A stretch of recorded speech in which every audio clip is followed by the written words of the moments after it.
materi Electric and Control System pada tower lamp Patria LS4 6000. Mulai dengan mengidentifikasi komponen utama electrical system pada tower lamp LS4 6000. Yang pertama ada baterai, letaknya ada di belakang generator yang berfungsi sebagai sumber arus utama pada electrical system. Yang kedua ada starting motor, posisinya ada di sebelah kiri engine atau di bawah muffler. Dia berfungsi untuk memutar engine pada saat awal start. Ada alternator, posisinya di sebelah kiri engine juga. Dia berfungsi menghasilkan arus listrik untuk mengisi ulang daya baterai dan juga memberikan arus listrik kepada komponen-komponen elektrik lainnya. Lalu ada water temperature switch. Dia berfungsi untuk meng-shutdown atau mematikan engine pada saat terjadi engine high coolant temperature. Lalu ada engine oil pressure. Dia berfungsi untuk meng-shutdown engine pada saat terjadi engine low oil pressure. Di sini ada glow plug, posisinya ada di atas, tepatnya di area sebelah nozzle. Dia berfungsi sebagai pemanas awal pada saat kita menghidupkan engine. Ada solenoid cut off. Dia berfungsi untuk mematikan engine secara elektrik dengan cara menutup jalur fuel dengan cara mendorong kontrol rack yang ada di FID. Ada fuel pump, fungsinya untuk mengalirkan fuel pada fuel system. Pada tower lamp LS4 6000 dia menggunakan kontrol modul dengan tipe 7210 series. Nah, jadi yang mengontrol seluruh sistem electrical pada tower lamp tersebut dia menggunakan Keystart 7210 series, di mana pada modul tersebut dia terdapat 15 pin dan juga ada dua kalibrasi di sini, ada VR1, ada VR2. Untuk koneksinya, yang pertama pin nomor 1 dia adalah alarm output, pin nomor 2 adalah fuel output, pin nomor 3 dia adalah preheat output, pin nomor 4 adalah start atau crank output. Untuk pin nomor 5 dan 6 dia sebagai power utama pada Keystart, ya, yaitu ini tegangan input dari baterai.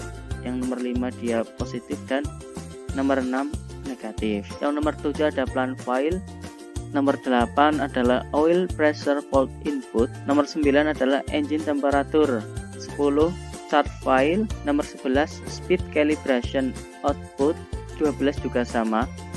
Jadi dia outputnya yang 11 plus, yang negatifnya yang 12. Nomor 13 dan 14 dia untuk sensing dari generator, 13 fasanya, 14 yang netralnya. Selanjutnya adjustment output pada Keystart ini. Kalau VR1 dia digunakan untuk mengadjust berapa lama si Keystart itu mengeluarkan tegangan pada pin nomor 3, yaitu berapa lama dia melakukan mode preheat. Jadi antara 0 sampai 20 detik. Jika kita putar ke kanan, dia akan memperlama waktu preheatnya.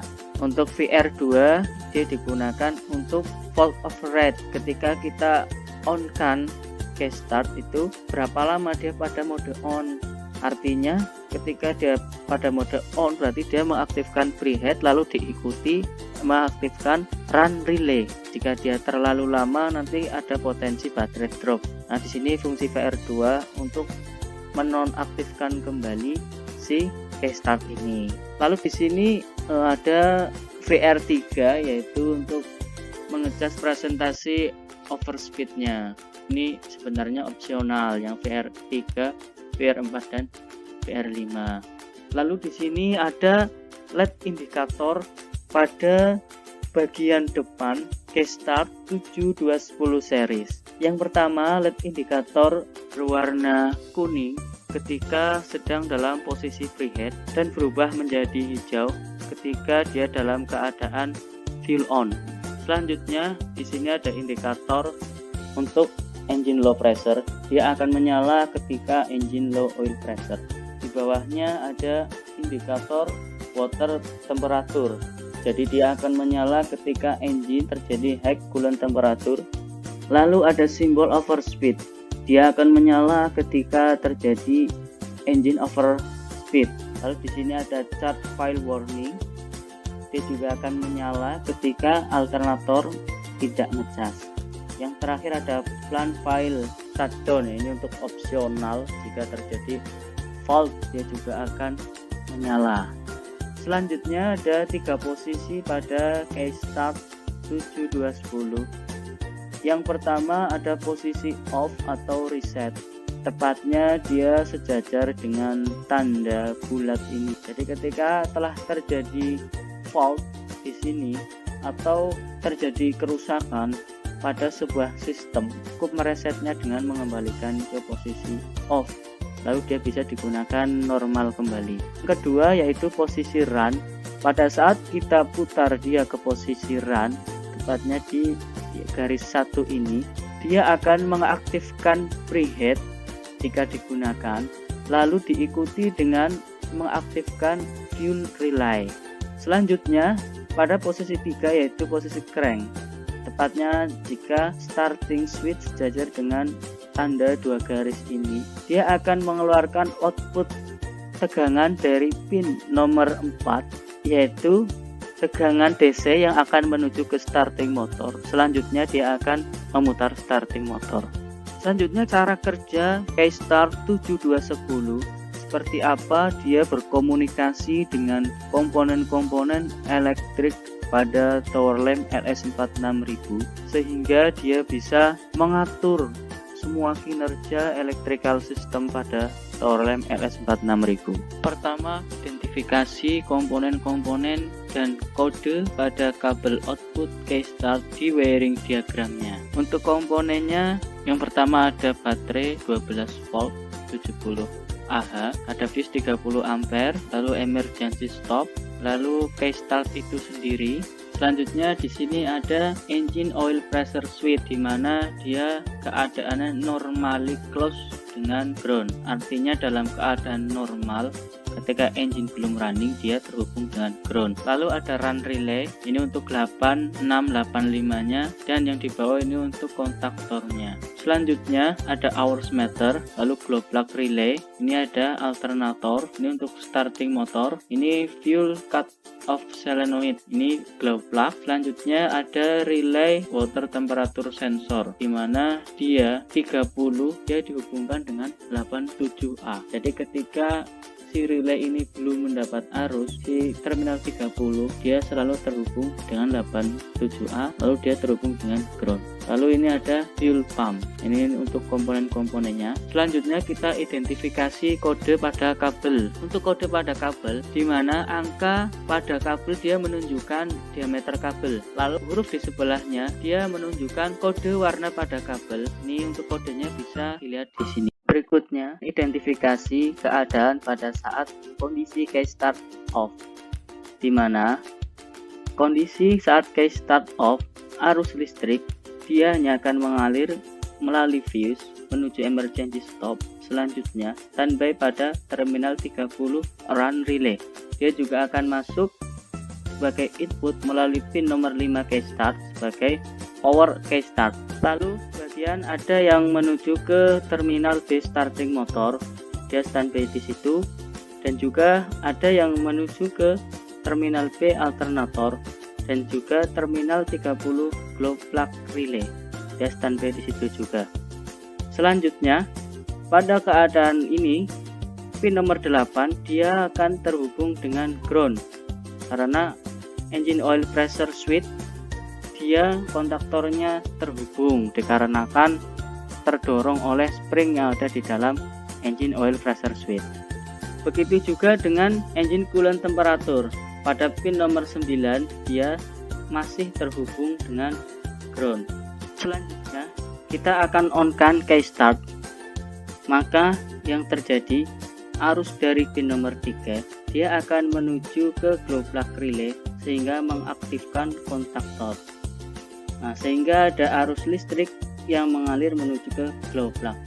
Nah, pada saat keadaan ini glow plug aktif selama beberapa detik. Selanjutnya, saat pin nomor 2 aktif, maka dia akan mengaktifkan run relay, menghubungkan pin nomor 30 dan 87. Maka arus listrik dapat mengalir menuju ke fuel pump sehingga fuel pump aktif dan menuju ke S alternator atau IG alternator sehingga pada alternator timbul medan magnet. Arus listrik menuju ke water temperature sensor relay sehingga pada water temperature sensor relay akan timbul kemagnetan, membuat terminal 30 dan 87A yang tadinya terhubung menjadi tidak terhubung. Pada saat ini pin nomor 9 dia tidak terhubung dengan ground. Selanjutnya arus menuju ke fuel cut off solenoid, tepatnya pada kumparan hole-nya. Pada keadaan ini kumparan hole belum dapat mengaktifkan kemagnetan yang besar untuk menarik plunger sehingga membuka jalur fuel. Jadi pada saat on, si cut off solenoid belum bisa membuka jalur fuel yang masuk ke FIV. Selanjutnya kita start engine. Maka pada pin nomor 4 ke start dia akan mengeluarkan arus listrik menuju ke chase starting motor sehingga memutar starting motor. Maka engine akan berputar dan bersamaan dengan itu pada terminal M starting motor dihubungkan dengan terminal pull pada fuel cut off solenoid sehingga menyebabkan fuel cut off solenoid dialiri arus listrik pada terminal pullnya atau kumparan pull yang ada di dalam fuel cut off solenoid, menyebabkan kemagnetan pada fuel cut off solenoid menjadi lebih besar sehingga dia mampu menarik plunger pada fuel cut off solenoid masuk ke dalam. Hal ini menyebabkan kontrol rack akan bergerak membuka jalur fuel yang masuk ke dalam FIV sehingga memungkinkan engine bisa running. Pada saat bersamaan ketika engine running, dia akan mulai membangun tekanan sehingga mampu mendorong kontaktor yang ada pada engine oil pressure switch sehingga pada pin nomor 8 ke start dia tidak lagi terhubung dengan ground. Dan juga alternator akan mulai mengisi kembali daya baterai dan juga dia akan memberikan sensing atau arus listrik ke pin nomor 10 ke start bahwa dia menunjukkan kondisinya sedang ngecas baterai dan juga dia akan memberikan arus listrik ke hours meter untuk menghidupkan hours meter. Saat engine sudah mulai running, kita lepaskan key start. Maka key start akan kembali ke posisi on. Akibatnya dari pin nomor 4 ke start dia tidak lagi mengeluarkan arus listrik sehingga starting motor tidak lagi berputar.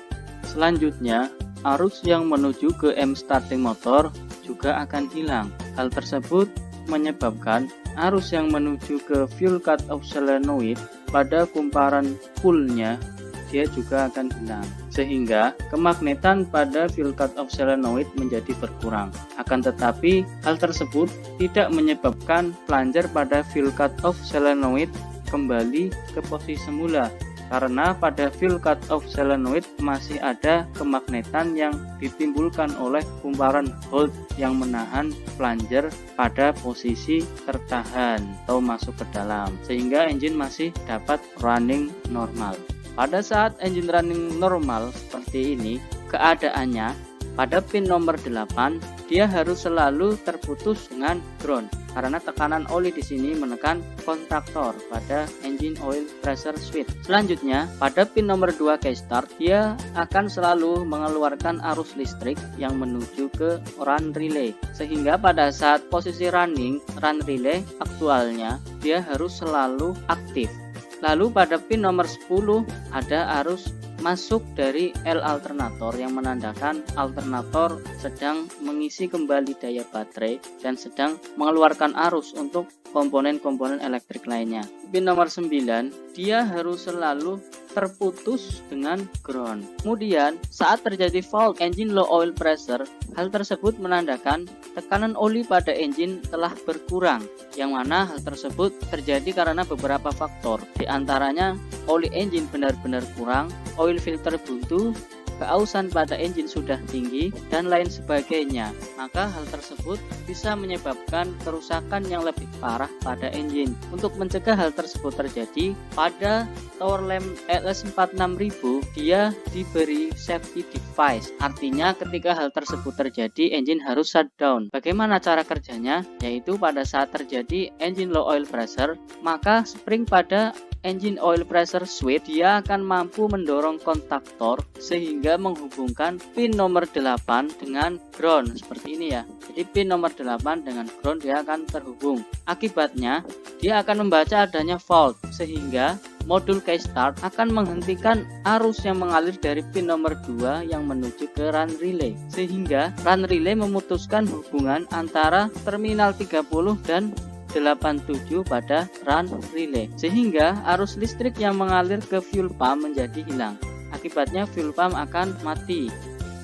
Lalu arus listrik yang menuju ke alternator juga akan hilang, sehingga pada alternator tidak lagi terjadi kemagnetan, sehingga alternator berhenti ngecas dan mematikan arus meter.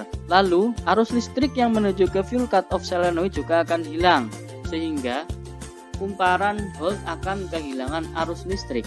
Hal tersebut menyebabkan kemagnetan yang ada di dalam fuel cut-off solenoid menjadi hilang, sehingga plunger di dalam fuel cut-off solenoid akan terdorong oleh spring yang ada di dalamnya, menyebabkan plunger ini mendorong kontrol rack pada FIP sehingga menutup jalur fuel.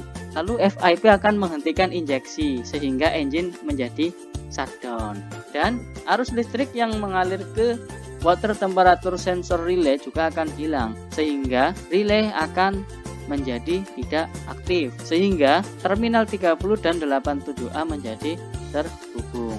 Pada unit tower lamp LS46000 dia dilengkapi dengan water temperature sensor berupa komponen elektronika yang sifatnya yaitu PTC, yaitu positive thermal coefficient, di mana ketika temperatur di sekitar termistor tersebut naik, maka resistansinya juga akan naik.